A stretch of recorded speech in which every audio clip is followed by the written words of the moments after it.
You are listening to Mining Stock Education, where you'll learn from the top leaders in the natural resource sector and uncover quality mining investment opportunities. So we're one of 6 companies. We're the only junior nickel company to get funding out of this program. And what it's designed to do is to really allow us to scale up the test work where we can continue to show that the nickel from our Baptiste project in British Columbia can be recovered into concentrate, and from concentrate then into a battery-grade nickel sulphate for that battery supply chain. So a great piece of validation, a very highly competitive process. We understand there were more than 100 companies that made applications for this funding, and we're one of the very few to actually get that money. Welcome back to Mining Stock Education. I'm your host, Bill Powers, speaking today with FPX Nickel Corp, one of our sponsors, and its president, CEO, and director, Martin Turenne. Martin, welcome back onto the show. You've been at PDAC over the last few days. What is the vibe like? If we could start that, you have some news out, but before we get to that, what is the vibe like at PDAC this year? Yeah, it's a good vibe. I think, I kind of feel like we say that almost every year, though. Hope springs eternal in the first quarter of every year in the junior mining market, and this year is no different. I think we've generally seen good price performance across the metals and most junior equities, maybe not to the levels where we all hope and dream it'll be. But like I say, hope springs eternal. We'll see what the rest of the year has to show and whether we see that PDAC curse come into effect again or not.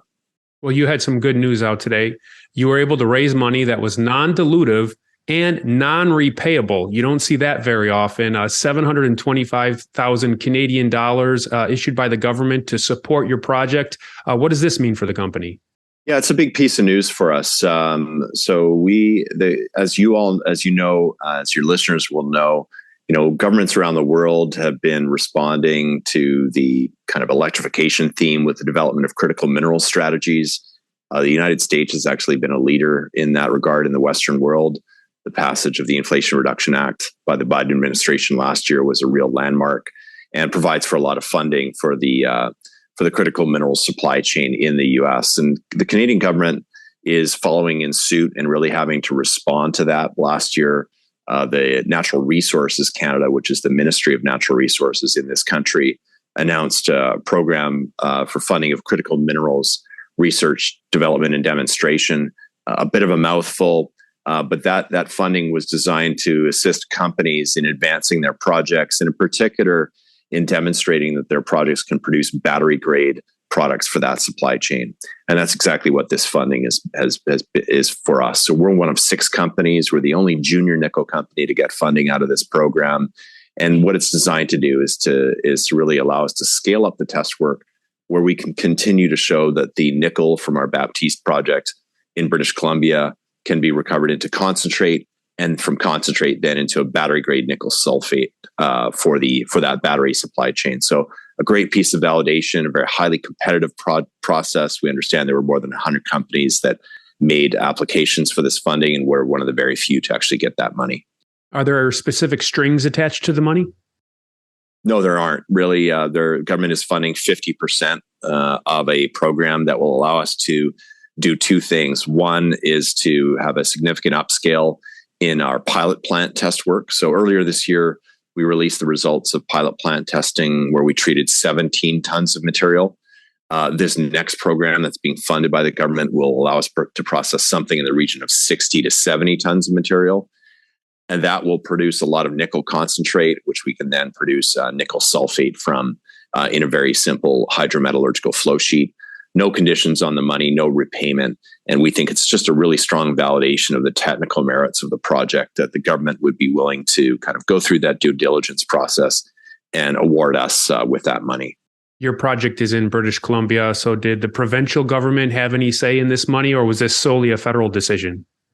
This was a federal decision. We did gain support from the province, from the Ministry of Energy and Mines in terms of a support letter.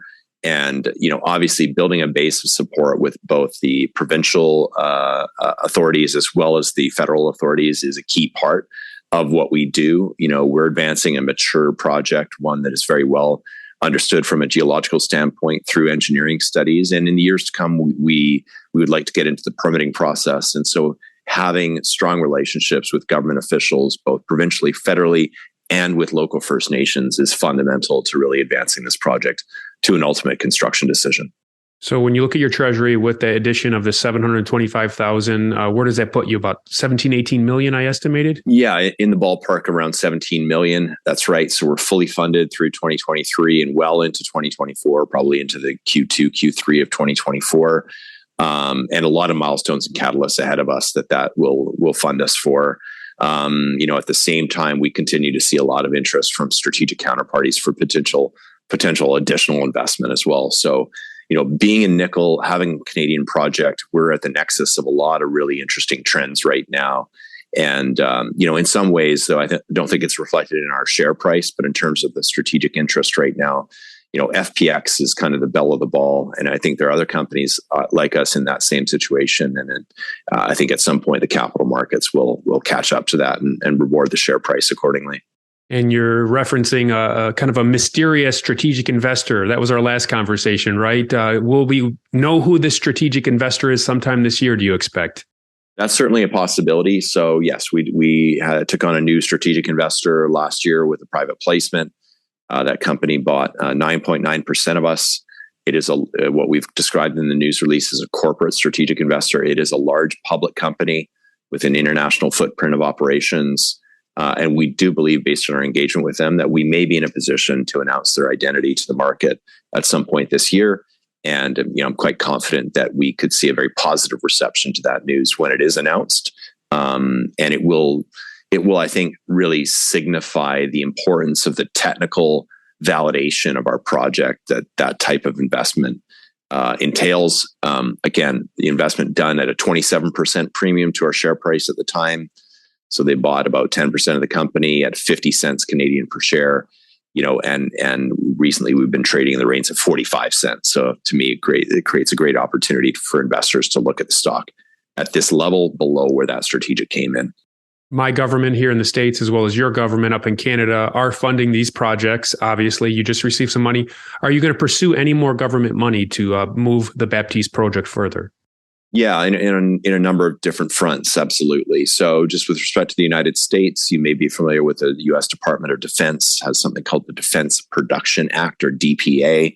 And that is a program that has now allocated something in the region of $1 billion to supporting feasibility study stage projects in critical minerals, where those projects are located, of course, in the United States, but Canada is also included in that. So we've had engagement with the DoD. We have been invited to submit an initial application for that funding. And given that we'll be at the PFS stage with a completed PFS by September of this year, we're in the right commodity, in the right jurisdiction, and at the right stage of project advancement to potentially unlock that funding, which would be very attractive sort of grant funding. So that's an interesting opportunity that we're pursuing. We're also looking at other opportunities in Canada. We would hope to have more news on that in the months to come. This time of year is when the federal government of Canada rolls out its new budget for the fiscal 2024 year, which ends, of course, in March of 2024. And I would anticipate, based on our engagement with government officials, that we're going to see a lot more, initiatives providing real hard dollars to our industry, to the mining industry, as part of the overall critical mineral strategy. So I would say watch this space. And again, it's something to me that investors are sleeping on. We don't anticipate that we're going to have to go to the market to raise money in traditional ways for a very long time here, because between the potential for additional strategic investment, as well as a significant amount of government funding, which could go into the 8 figures, there's going to be great opportunities to really reduce the cost of capital for companies like ours and really bypass those traditional capital markets. And so the only way to buy stock really on plays like FPX going forward will be in the market. So if you get 8 figures funding from the government, would there be some sort of strings potentially attached to that big of a check? Potentially. So that can be in the form of grants that are, on the one hand, either non-repayable or repayable. We've seen examples recently of some grants from the federal government of Canada provided to a lithium company in the fourth quarter of last year. That was a mix of non-repayable and repayable grants. The repayable piece, though, is only repayable once the project actually goes into production and it's generating cash flow. So it's very kind of long dated in terms of those repayment terms, and obviously very friendly, I think, to the junior company that received that money. And if you're bought out, then the company that buys you out would be responsible for paying that back. That would be part of the deal, of course. Exactly. It would attach itself to the project. So we saw General Motors invest in Lithium Americas. So we wrote a huge check. What's your commentary here? Is this a trend we're seeing more, especially with battery metal plays such as yourself? 100%. Yeah. So that news you mentioned there just a few weeks ago, GM announced they're investing $650 million into the equity of Lithium Americas. And that really is those are the table stakes now for car companies and battery companies to get rights to future production via offtake agreements. This is not brand new. That's maybe the one that's made the most headlines, but we've seen this going back to 2022. Other similar deals struck by companies like Stellantis, which is the former Chrysler, now known as Stellantis, invested in a lithium project in significant quantities. They just recently invested in McEwen Copper for $150 million US dollars. So these are some of the first of such deals, but they're not the last. The car companies, as a matter of their existence, are going forward, they're going to need to secure raw materials. Okay, because if they don't have raw materials, they can't build batteries. If they can't build batteries, they can't build cars. And if they can't build cars, then they're not a car company anymore. So there will be winners and losers in the automotive industry. The losers will be the ones that do not secure raw materials. The winners will be the ones that do. And when they secure raw materials, they're going to have to write checks upstream. The GM and Stellantis investments are just the latest sign of that. We're going to continue to see, in my view, a tidal wave of those types of investments in companies like FPX going forward. So a lot of times the major miners buy the smaller companies like yourself at strategic times in the cycle. Now we have automakers entering into the cycle, scooping up some of future production. How does this change the M&A cycle? It speeds it up and it creates a far more competitive landscape. Prior to these types of deals getting done, the likely acquirers for something like FPX would be one of the large diversified mining companies. And they would potentially compete amongst themselves for buying a company like FPX. But it's a relatively small number of companies, maybe something in the order of 24, maybe 15 companies that can take on a project like this. Now there's competition from car companies, from chemical companies, from battery companies, even from stainless steel companies now who are having to think long and hard about where their nickel units are going to come from. So it's just like when you go to sell a house, Bill. Ideally, you'd like to have 100 people show up at the open house instead of just 5. And we're now in a position in the mining industry where the open house, so to speak, is full of potential buyers, and they're going to have to compete and pay the top price if they want to take home the prize. A good point. Your flow sheet, you had a pilot plant, as you've referenced already. You put out a press release since we last chatted. Give us an update of what you were able to achieve here. Yeah, so we really hit a very major milestone in the project, which I don't think has been well recognized in the market. In late January, we put out the results of a pilot plant, a demonstration of our flow sheet. So you'll recall that the nickel mineralization here is new. There's no exact precedent for this type of nickel operation anywhere in the world. So we've really taken that on, and we keep ourselves to a higher standard in terms of the test work and the engineering work we do at this stage of project vis-a-vis what other projects at this stage typically do. That really culminated with the completion of the pilot plant, again, treating around 17 tons of material. And that really validated and confirmed that the flow sheet we developed on the basis of lab scale or bench scale test work is not just validated, but in fact, we're seeing that the recoveries are actually going to be better. So as you scale up the test work, you see certain benefits of the high density of our mineralization that allows us to actually recover more nickel than we had previously assumed. So going into the pre-feasibility study, we're actually going to carry a higher recovery basis for nickel than we had carried in the previous study. Again, it's often said that the market doesn't care about metallurgy. And so that news release was met with a bit of a shrug of the shoulders by the market. But I can tell you, based on our engagement with sophisticated strategic counterparties, a lot of people took note of that. And it's seen for what it should be, which is a major de-risking event in the history of the project, and one that really, in a lot of ways, puts to bed the kind of the question marks that people would have had around metallurgy here in the past.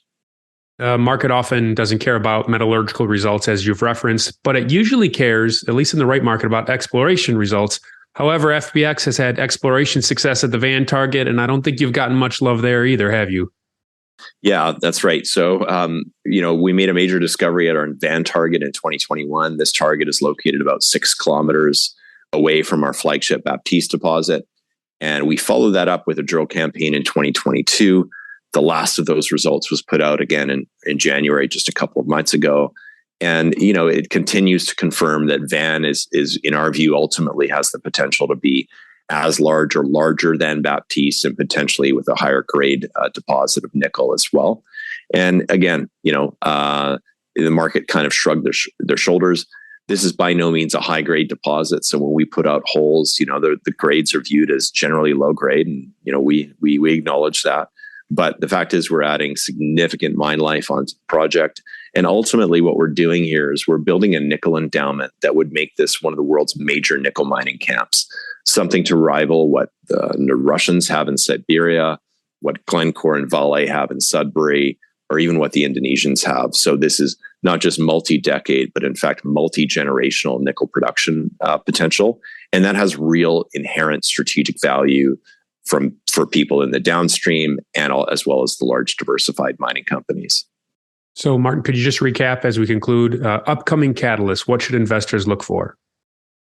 Yeah, so the major catalyst this year for us is the completion of our preliminary feasibility study in September.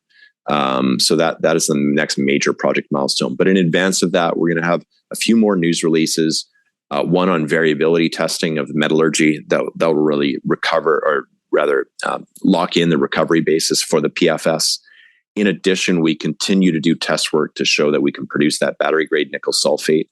So we'll finish that test work and should have results to the market by April or May. And then that rolls into that larger scale piloting that I talked about that's going to be co-funded by the government going forward. We're also talking to a lot of strategic counterparties right now. As I said, we took on a large new investor last year. We've continued to see a lot of interest from other groups as well. So, always a possibility of more news on the strategic front, and a few other things that, that we're working on right now that I hope to be able to talk about very soon, but kind of some more surprises that I think that would be very positively received. And so kind of watch this space, I think, is the main takeaway here. And there's still no warrant overhang on your stock, which is unique for a junior, especially a development junior, right? No warrants outstanding. Yeah, that's one thing I'm really proud of. I've been running the company since late 2015, and you'll recall how difficult markets were in 15, 16, 17. We kind of complain now in 2023 how tough the market is, but it's nowhere near as tough as it was 6-7 years ago. But the thing I'm proudest of is we've never issued a warrant in any financing we've done over that span of time. And so that creates no overhang. And I'm also really proud to say that, management and board own about 18% of the company. The company's been around for quite some time as a public company since 1996. We've never done a rollback or consolidation of stock. Management has only increased its ownership percentage since I've been in place. And, that just shows the ultimate alignment with shareholders here. And at the same time, we've never been more confident in the ultimate outcome. We know we're going to sell this company. We have more certainty in that regard than we ever have. It's just a matter of when and at what price. Company's website is FPXNickel.com, ticker symbol in Toronto on the venture, FPX, and in the States on the OTC, FPOCF. Martin, have a great PDAC, what's left of it, and thank you for coming on the show today with this update. Thanks a lot, Bill.